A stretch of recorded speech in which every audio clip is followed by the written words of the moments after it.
Arestado sa Maynila ang isang babaeng tinangay ang SUV na ginagamit ng kanyang dayuhang nobyo. Inamin ng suspect na isinanla niya ang sasakyan na hindi naman pala pagmamay-ari ng kanyang nobyo.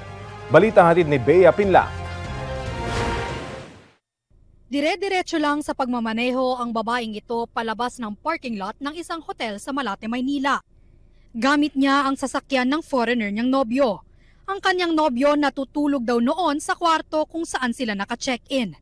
Base sa investigasyon ng pulisya, tinangay at isinanla ng babae ang sasakyan. Nung nakatulog na yung lalaki, ang ginawa niya, kinuha niya yung susi, pinaandar niya at binenta sa ibang tao. Pagkagising nung lalaki, wala na yung kanyang sasakyan, wala na rin yung babae. May balak na raw talaga ang suspect na ibenta ang SUV bago pa siya makipagkita sa boyfriend niya noong Miyerkules. Nung nireview natin yung kanyang cellphone, meron talaga siyang plano. Prior pa sila magkita nung kanyang kadate kasi nakikipag-deal na siya. Hindi pa niya nakukuha yung sasakyan. Sa tulong ng CCTV, nasa kote ng MPD Anti-Carnapping Unit ang suspect. Nahulikam siya nang ibaba niya ang bintana ng minamanehong sasakyan. Kinumpirma ng mga tauhan ng hotel na naka-check-in ang suspect doon at may kasamang lalaki.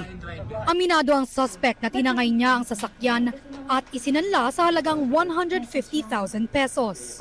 Ayon sa pulisya, lumalabas na hindi rin pala pagmamay-ari ng dayuhang lalaki ang naturang sasakyan. Kinumpirma ng MPD Anti-Carnapping Unit na boss ng biktima ang may-ari ng SUV.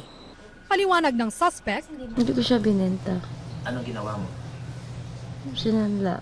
Boyfriend ko nga siya. Hindi ko naman alam na hindi sa kanya yung sasakyan. Hindi sa kanya nakapangalan. depensa pa ng suspect, 2 buwan siyang hindi pinagtrabaho ng nobyo niya at pinangako ang bibigyan siya ng pera. Hindi raw ito tumupad sa pangako kaya niya nagawang isanla ang sasakyan. Nahaharap ang suspect sa reklamong paglabag sa Anti-Carnapping Act of 2016. Sinisika pa naming makuna ng pahayag ang lalaki. Patuloy naman ang investigasyon ng pulisya para ma-recover ang tinangay na SUV. Bea Pinlac, nagbabalita para sa GMA Integrated News. Kapuso, para sa mga maiinit na balita, mag-subscribe sa GMA Integrated News sa YouTube. Sa mga kapuso naman abroad, subaybayan nyo kami sa GMA Pinoy TV at sa www.gmanews.tv.